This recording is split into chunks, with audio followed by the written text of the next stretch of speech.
কিডনির অসুখ ক্রমাগত বৃদ্ধি পাচ্ছে, বিশেষ করে আমাদের লাইফস্টাইল হ্যাবিটসের কারণে। আর তাই এর প্রিভেনশন আর আর্লি ডিটেকশন নিয়ে সচেতনতার প্রচার অত্যন্ত জরুরি।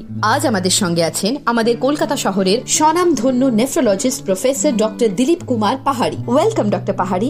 আমার আপনার কাছে প্রশ্ন, কিডনি ডিজিজের প্রাথমিক লক্ষণগুলো কি কি? প্রথমে বলতে হবে যে কিডনির অসুখ কি আছে আর কিডনির ফেলিওর কি আছে। কিডনি অসুখের লক্ষণ হচ্ছে যে কিডনিতে পেচ্ছাপে প্রোটিন যাচ্ছে বা ব্লাড যাচ্ছে, অথবা সামান্য প্রেসার বেড়েছে এটা, এবং মুখ চোখ ফুলেছে, এটা হচ্ছে কিডনি অসুখের লক্ষণ। কিডনি ফেলিওর হয়েছে যখন ব্লাডে ইউরিয়া ক্রিয়েটিনিন অনেকটা বেড়েছে, তখন আমরা বলছি কিডনি ফেলিওর হয়েছে। সেই ক্ষেত্রে সাধারণভাবে কারো কারো পেচ্ছাপ কমে যেতে পারে, প্রেসার বেশি, অ্যানিমিয়া, খিদে কম, শ্বাসকষ্ট, এইসব হচ্ছে কিডনি ফেলিওরের লক্ষণ। ডক্টর পাহাড়ি, আমার আপনার কাছে প্রশ্ন, সবচেয়ে কমন কিডনির প্রবলেম কোনটা? আমরা এখন যে এটা দেখতে পাচ্ছি যে যাদের আমরা যারা অ্যাডাল্ট নেফ্রোলজিস্ট বয়স্ক লোকেদের কিডনির অসুখ দেখছি, তো তাদের মধ্যে বয়স্ক লোকেদের পার্টিকুলারলি ডায়াবেটিস এবং প্রেসার থেকে কিডনি খারাপের এই সংখ্যাটাই সব থেকে বেশি। এটাই হচ্ছে খুব কমন। কিন্তু যদি আমি একদম পিডিয়াট্রিক পপুলেশন দেখি, বাচ্চাদের দেখি, তাদের অসুখ আলাদা, সাধারণত আলাদা।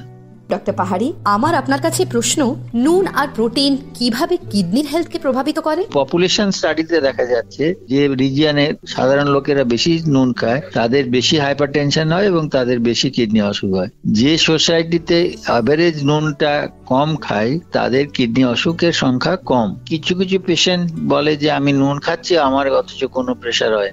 আবার কিছু কিছু লোকের অনেক সময় হয় কি, গরমে ঘাম টাম হলে সোডিয়াম কমে যায়, তখন আর্গুমেন্ট করতে যায় যে আমার তো সোডিয়াম কমে গেছে, তাহলে নুন কম খেয়ে কি করে চলবে। তো এটা ইন্ডিভিজুয়াল ভ্যারিয়েশন আছে, কিন্তু অ্যাজ এ হোল যারা নুন কম খায় তাদের ওভারঅল হেলথ ভালো, বেটার। ডক্টর পাহাড়ি, আমার আপনার কাছে প্রশ্ন, কিডনি সুস্থ রাখতে আমাদের কি রকম অভ্যাসে চলা উচিত? প্রথমত হচ্ছে হেলদি লাইফস্টাইল, আমরা কি খাচ্ছি। Smoking situation is very important. অ্যালকোহলও ছেড়ে দিলেই ভালো, এবং আলটিয়ে হেলদি লাইফস্টাইল জাঙ্ক ফুড খাচ্ছেন না, ওভার দি কাউন্টার মেডিসিন নিচ্ছেন না, এইগুলো হচ্ছে যে হেলদি লাইফস্টাইল। এবং কি খাচ্ছেন, বেসিক্যালি আমরা যে ফ্রুটস যদি important part of the item, যখন হেলথ ভালো আছে, যে fruits is a part of the diet, তাদের overall health is better.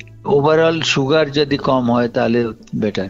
Doctor পাহাড়ি, আমার আপনার কাছে প্রশ্ন, কিডনির হেলথের ওপর চেঞ্জিং লাইফস্টাইলের প্রভাব কি রকম? অনেক সময় সিডেন্টারি লাইফস্টাইল, একদম কোনো অ্যাক্টিভিটি নেই, সেটা খুব ডেঞ্জারাস, এবং সেটা ফর মাল্টিপল রিজনস, তার বোন হেলথের উপর, তারপরে কিডনি ফেলিওর ইনসিডেন্স বেশি। তো মডারেট ফিজিক্যাল এক্সারসাইজ, বাড়ির ভেতরেও হাঁটা চলাটাও হচ্ছে ইম্পর্টেন্ট, এবং healthy lifestyle, smoking, salt intake, alcohol intake, কি কার্বোহাইড্রেট কতটা খাচ্ছেন সেটারও ইম্পর্টেন্ট, ওজন ঠিক আছে কিনা, ওভারওয়েট হয়ে যাচ্ছে কিনা, এইগুলো হচ্ছে যে ইম্পর্টেন্ট লাইফস্টাইল। কত জল খাচ্ছেন, গরমের দিনে 3 থেকে 4 লিটার এবং শীতের দিনে 2 থেকে 3 লিটার খেলে যথেষ্ট। ডক্টর পাহাড়ি, আমার আপনার কাছে প্রশ্ন, সবচেয়ে কমন কিডনির প্রবলেম কোনটা? আমরা এখন যে এটা দেখতে পাচ্ছি যে যাদের আমরা যারা অ্যাডাল্ট নেফ্রোলজিস্ট, বয়স্ক লোকেদের কিডনির অসুখ দেখছি, তো তাদের মধ্যে বয়স্ক লোকেদের পার্টিকুলারলি ডায়াবেটিস এবং প্রেসার থেকে কিডনি খারাপের এই সংখ্যাটাই সব থেকে বেশি। এটাই হচ্ছে খুব কমন। কিন্তু যদি আমি একদম পিডিয়াট্রিক পপুলেশন দেখি, বাচ্চাদের দেখি, তাদের অসুখ আলাদা, সাধারণত আলাদা। ডক্টর পাহাড়ি, আমার আপনার কাছে প্রশ্ন, নুন আর প্রোটিন কিভাবে কিডনির হেলথকে প্রভাবিত করে? পপুলেশন স্টাডিতে দেখা যাচ্ছে যে রিজিয়নে সাধারণ লোকেরা বেশি নুন খায়, তাদের বেশি হাইপারটেনশন হয় এবং তাদের বেশি কিডনি অসুখ হয়। যে সোসাইটিতে অ্যাভারেজ নুনটা কম খায়, তাদের কিডনি অসুখের সংখ্যা কম। কিছু কিছু পেশেন্ট বলে যে আমি নুন খাচ্ছি, আমার অথচ কোনো প্রেসার হয়। আবার কিছু কিছু লোকের অনেক সময় হয় কি, গরমে ঘাম টাম হলে সোডিয়াম কমে যায়, তখন আর্গুমেন্ট করতে যায় যে আমার তো সোডিয়াম কমে গেছে, তাহলে নুন কম খেয়ে কি করে চলবে। তো এটা ইন্ডিভিজুয়াল ভ্যারিয়েশন আছে, কিন্তু অ্যাজ এ হোল যারা নুন কম খায় তাদের ওভারঅল হেলথ ভালো, বেটার। ডক্টর পাহাড়ি, আমার আপনার কাছে প্রশ্ন, কিডনি সুস্থ রাখতে আমাদের কি রকম অভ্যাসে চলা উচিত? প্রথমত হচ্ছে হেলদি লাইফস্টাইল, আমরা কি খাচ্ছি। Smoking situation is very important. অ্যালকোহলও ছেড়ে দিলেই ভালো, এবং আলটিয়ে হেলদি লাইফস্টাইল, জাঙ্ক ফুড খাচ্ছেন না, ওভার দি কাউন্টার মেডিসিন নিচ্ছেন না, এইগুলো হচ্ছে যে হেলদি লাইফস্টাইল। এবং কি খাচ্ছেন, বেসিক্যালি আমরা যে ফ্রুটস যদি important part of the item, মানে যখন হেলথ ভালো আছে, যে fruits is a part of the diet, তাদের overall health is better. Overall sugar যদি কম হয় তাহলে better. Thank you doctor Dilip Kumar Pahari আপনার মূল্যবান পরামর্শের জন্য।